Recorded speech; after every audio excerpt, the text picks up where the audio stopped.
ഒന്നുകിൽ നമ്മൾ ആത്മീയമൊന്നും ആവണ്ട, നമ്മൾ നിരീശ്വരവാദിയായിരുന്ന ഒരു കുഴപ്പമില്ല. നമ്മൾ നമ്മുടെ ഇന്റലിജൻസിൽ ജീവിച്ചാൽ മതി. എന്നാൽ പോലും നമുക്ക്, പക്ഷെ നമ്മൾ എല്ലാവരും ജീവിക്കുന്നത് ആത്മീയത എന്ന് പറഞ്ഞ് ജീവിക്കുന്നത് രണ്ടാമത്തെ തലം. ദാറ്റ് ഈസ് സ്വപ്നം. അതിനെയാണ് സബ് കോൺഷ്യസ് എന്ന് പറയുന്നത്. It is not real. അത് റിയൽ അല്ല. എല്ലാവരും പറയും അവിടെ മാനിഫെസ്റ്റേഷൻ നടക്കുന്നു. അവിടെ നടക്കുന്നത് മാനിപ്പുലേഷൻ ആണ്.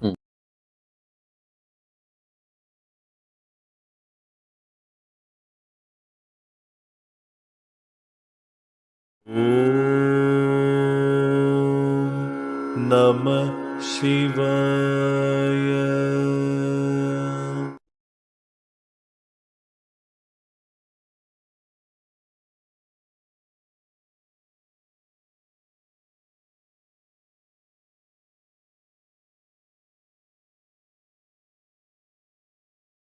നിന്റെ പ്രാണന്റെ സഞ്ചാരഗതിയെ നീ അറിയുകയും നിയന്ത്രിക്കുകയും ചെയ്യാൻ സാധിച്ചു കഴിഞ്ഞാൽ നീ ശരയോഗി എന്ന് പറയുന്ന തലത്തിലേക്ക് എത്തി. സ്ഥൂല ശരീരത്തിലും സൂക്ഷ്മ ശരീരത്തിലും കാരണ ശരീരത്തിലും പ്രാണൻ പ്രവർത്തിക്കുന്നു. ഈ മൂന്ന് ശരീരത്തിലുള്ള പ്രാണന്റെ സഞ്ചാരഗതിയെ അറിയുമ്പോൾ ഈ വിദ്യ ത്രികാല വിദ്യയാവും. ഈ മൂന്ന് ശരീരങ്ങളിലുമുള്ള പ്രാണന്റെ സഞ്ചാരഗതിയെ അറിഞ്ഞ ഒരുവനെ നമുക്ക് ത്രികാലജ്ഞാനി എന്ന് വിളിക്കാം. സ്വപ്രാണനെ സ്വയം അറിഞ്ഞ് ചലിപ്പിച്ചാൽ ശിവസ്ഥാനം കരസ്ഥമാകും. അവനാണ് യോഗി. അപ്പൊ ആ തലത്തിലേക്കാണ് ശരിക്കും പ്രാണബോധം, ശ്വാസബോധം നമ്മളെ നയിക്കുന്നത്. അപ്പൊ അവിടേക്ക് എത്തിച്ചേരണമെങ്കിൽ നമ്മൾ ഇടനാടിയിലൂടെയും വലനാടിയിലൂടെയും സുഷുമ്നയിലൂടെയുള്ള പ്രാണന്റെ സഞ്ചാരഗതി അറിയണം. ഓരോ നാടിയിലും പ്രാണൻ നിൽക്കുമ്പോൾ നമുക്കുണ്ടാകുന്ന അനുഭവങ്ങളെ കുറിച്ച് നമുക്ക് ധാരണ ഉണ്ടാകണം. ആ അനുഭവങ്ങളിലേക്ക് നമ്മൾ എത്തിക്കഴിഞ്ഞാൽ, ആ ബോധത്തിലേക്ക് നമ്മൾ എത്തിക്കഴിഞ്ഞാൽ കേവലം ശ്വാസം എന്ന് പറയുന്ന പ്രക്രിയയിൽ നിന്നുകൊണ്ട് നമുക്ക് നമ്മുടെ ജീവിതത്തിലെ സകല കാര്യങ്ങളെ നിയന്ത്രിക്കാൻ സാധിക്കും. അതാണ് ശരയോഗിയുടെ പ്രസക്തി എന്ന് പറയുന്നത്. കേവലം ഒരു പ്രാണായാമം പോലെയോ അല്ലെങ്കിൽ വിജ്ഞാന ഭൈരവതന്ത്ര പോലെയോ ഒരു പ്രാക്ടീസ് അല്ല, മറിച്ച് നമ്മുടെ ശാരീരികവും മാനസികവും ആത്മീയവും ഭൗതികവും ആയിട്ടുള്ള എല്ലാ തലങ്ങളെയും സ്വാധീനിക്കാനായിട്ട് ശരയോഗയ്ക്ക് സാധിക്കും. ശരയോഗയുടെ ഒരു വിജയവും അവിടെയാണ്. കേവലം ശ്വാസത്തിൽ നിന്നുകൊണ്ട് നമുക്ക് ഇതെല്ലാം സാധിക്കും എന്നുള്ളതാണ് ശരയോഗയുടെ വിജയം എന്ന് പറയുന്നത്, ശരമൂൽ ശാസ്ത്രത്തിന്റെ വിജയം എന്ന് പറയുന്നത്. ഇപ്പൊ യോഗ നമ്മൾ പറയുമ്പോഴത്തേക്ക് പതഞ്ജലി ആണ് നമ്മൾ അതിനകത്ത് പറയുന്നത്. പതഞ്ജലി എന്ന് പറയുന്നത് മഹാവിഷ്ണുവുമായിട്ട് ബന്ധപ്പെട്ടതാണ് അല്ലെ. അപ്പൊ അദ്ദേഹത്തിന്റെ രീതികളാണ് ഇതെല്ലാം. അപ്പൊ നമ്മൾ ഇവിടെ വരുമ്പോഴത്തേക്ക്, ശരനൂൽ വരുമ്പോഴത്തേക്ക് നമ്മൾ അതിനകത്ത് കൂടുതൽ ഭഗവാൻ ശിവൻ നമ്മൾ അതിനകത്ത് വരുന്നു. അപ്പോൾ അവയർനെസ് എന്ന് പറഞ്ഞൊരു സംഗതി അവിടെ കൂടുതലായിട്ട് വരുന്നതായിട്ടും. അപ്പൊ പതഞ്ജലി യോഗശാസ്ത്രത്തിൽ ഏറ്റവും പ്രധാനമായിട്ട് പറയുന്നത് ചിത്തവൃത്തി നിരോധനം എന്നാണ് പറയുന്നത്. അപ്പൊ ചിത്തത്തിന്റെ ഒരു പ്രാധാന്യം അല്ലെങ്കിൽ അത് എപ്രകാരത്തിലാണ് നമുക്ക് ഈ ശരനൂൽ ശാസ്ത്രത്തിൽ വരുന്നത്? ശരനൂല് ശരിക്കും 96 തത്വങ്ങളുടെ അടിസ്ഥാനത്തിലാണ് പ്രവർത്തിക്കുന്നത്. 3 പ്രകാശങ്ങളിലായിട്ട്, 3 തത്വങ്ങളിലായിട്ട് 96 പ്രകാശങ്ങൾ. അതാണ് സിദ്ധ പറയുന്നത്. നമ്മുടെ ഉള്ളില് 96 തത്വങ്ങൾ, 96 എലമെന്റ്സ് ഉണ്ട്. ഈ 96 എലമെന്റ്സിന്റെ കംപ്ലീഷനാണ് നമ്മൾ. 3 ശരീരങ്ങളുണ്ട്, 5 കോശങ്ങളുണ്ട്, 5 ഇന്ദ്രിയങ്ങളുണ്ട്, ഷഡാധാരങ്ങളുണ്ട്. അപ്പോ ഇവിടെ 6 ആധാരങ്ങളെ കുറിച്ചേ പറയുന്നു. പക്ഷെ നമ്മൾ യോഗ പഠിക്കാൻ പോയ 7 ആധാരങ്ങൾ, 7 ചക്രങ്ങളുണ്ട്. ഇവിടെ ഷഡാധാരങ്ങളെ കുറിച്ച് പറയുന്നുണ്ട്. ഈ ഷഡാധാരങ്ങൾ എന്ന് പറയാൻ കാര്യം തന്നെ സ്ഥൂലത്തിൽ പ്രവർത്തിക്കുന്ന പ്രാണന്റെ കേന്ദ്രം എന്ന് പറയുന്നത് നാഭിയാണ്. നമ്മുടെ സ്ഥൂല ശരീരത്തിന്റെ കേന്ദ്രം നാഭിയാണ്. സൂക്ഷ്മത്തിൽ, അങ്ങ് ചോദിച്ചത് സൂക്ഷ്മമാണ്. സൂക്ഷ്മം എനർജി ബോഡിയാണ്. മനോന്മയ കോശം ഉൾപ്പെടുന്നത് സൂക്ഷ്മത്തിലാണ്. സൂക്ഷ്മത്തിൽ 5 എനർജി ചക്രാസ് ഉണ്ട്. മൂലാധാരവും സ്വാധിഷ്ഠാനവും അനാഹതയും വിശുദ്ധിയും ആജ്ഞയും, ഇങ്ങനെ 5 ചക്രങ്ങൾ അവിടെയുണ്ട്. ഈ 5ഉം സ്ഥൂലത്തിലുള്ള 1ഉം 6ഉം, ആ പടി 6ഉം കിടക്കുമ്പോൾ ശിവനെ കാണണം, ശിവശംഭു. അപ്പോഴാണ് കാരണബോധത്തിരിക്കുന്ന ശിവബോധമായിട്ട് നമ്മൾ കണക്റ്റഡ് ആകുന്നത്. അവിടെയാണ് പ്രാണന്റെ ഇരിപ്പിടം എന്ന് പറയുന്നത്. അപ്പൊ അവിടേക്ക് നമ്മളെ നയിക്കാനാണ് പ്രാക്ടീസ്. അപ്പൊ അവിടേക്ക് എത്തിച്ചേരണമെന്നുണ്ടെങ്കിൽ നമ്മൾ ഈ മനോന്മയ കോശം, ഈ മനോന്മയ കോശം എന്ന് പറയുന്നത് ശരിക്കും നമ്മൾ ഐൻസ്റ്റീന്റെ സിദ്ധാന്തമുണ്ട്, E=mc². E എന്ന് പറയുന്നത് പ്രാണനാണ്, E ആണ് കാരണം. M എന്ന് പറയുന്നത് നമ്മുടെ സ്ഥൂല ശരീരമാണ്, മാസ് വിച്ച് ഇസ് വിസിബിൾ, നമുക്ക് കാണാൻ കഴിയുന്നത്, നമുക്ക് സെൻസ് ചെയ്യാൻ കഴിയുന്നത്, അനുഭവിക്കാൻ കഴിയുന്നത്. That is M. ഇനി സി എന്ന് പറയുന്നത് എന്താ? വെലോസിറ്റി ഓഫ് ലൈറ്റ്, പ്രകാശവേഗത. പ്രകാശവേഗതയിൽ സഞ്ചരിക്കാൻ കഴിയുന്നത് നമ്മുടെ മനസ്സിന് മാത്രമാണ്. That is C². ശരീരത്തിനേക്കാളും 10 മടങ്ങ് ശക്തമാണ് മനസ്സ്.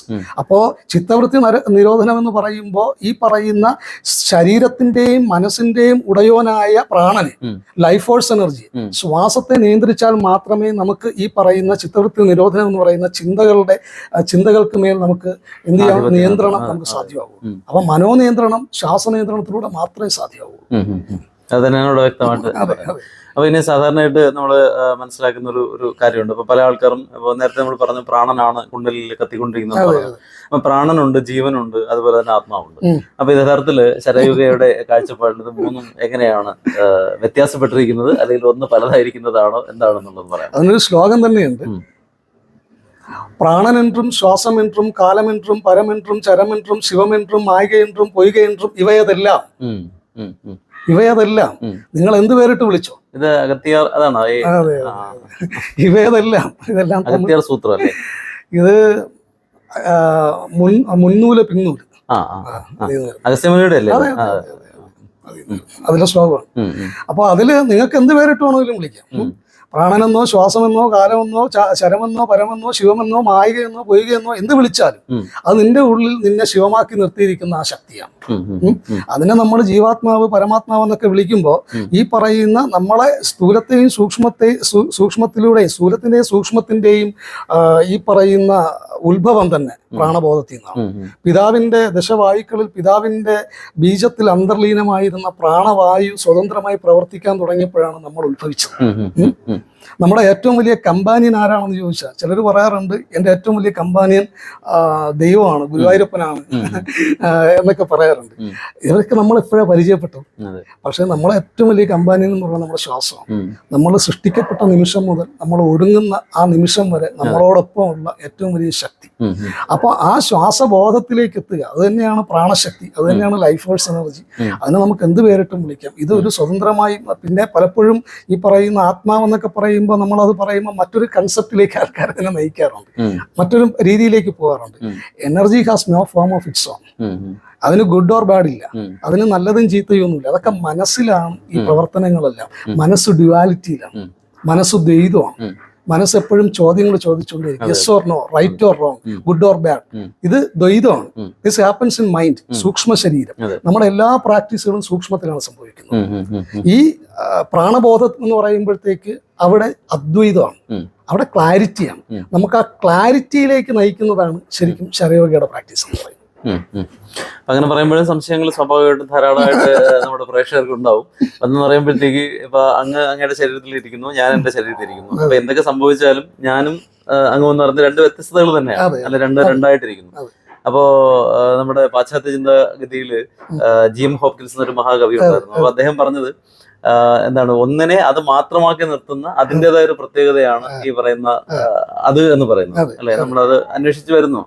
പലപ്പോഴും നമ്മൾ ചിന്തിക്കുന്ന ഒരു ചോദ്യമാണ്, എന്തുകൊണ്ടാണ് എനിക്കിത് വരുന്നത്, എന്തുകൊണ്ടാണ് എനിക്ക് അങ്ങനെ ദുഃഖം വരുന്നത്. ഇപ്പൊ ലക്ഷ്മണോപദേശത്തിൽ പറയും പോലെ സന്തോഷം വരുമ്പോൾ നമ്മൾ ഒരിക്കലും ആലോചിക്കുക എന്താണ് എനിക്ക് ലോട്ടറി അടിക്കാൻ കാരണം, അല്ലെങ്കിൽ എന്താണ് എനിക്ക് ഇത്രയും സൗഭാഗ്യം വരാൻ കാര്യം നമ്മൾ ചിന്തിക്കാറില്ല. പക്ഷെ ദുഃഖം വരുമ്പോൾ എപ്പോഴും നമ്മൾ ചിന്തിക്കും. അപ്പൊ എപ്പോഴും ഈ ഒരു ഡിവിഷൻ അവിടെ ഉണ്ട്.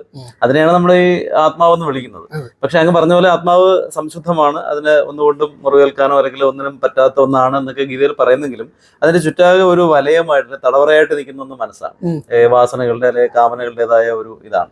അപ്പൊ ഇത് ബ്രേക്കായി പോകുമ്പോൾ ആണ് നമ്മൾ ഈ പറയുന്ന ആത്മാവ് എന്ന് പറയുന്നത്. അപ്പൊ ആത്മാവ് പുനർജന്മങ്ങൾ എടുക്കുന്നു എന്ന് പറയുന്നു.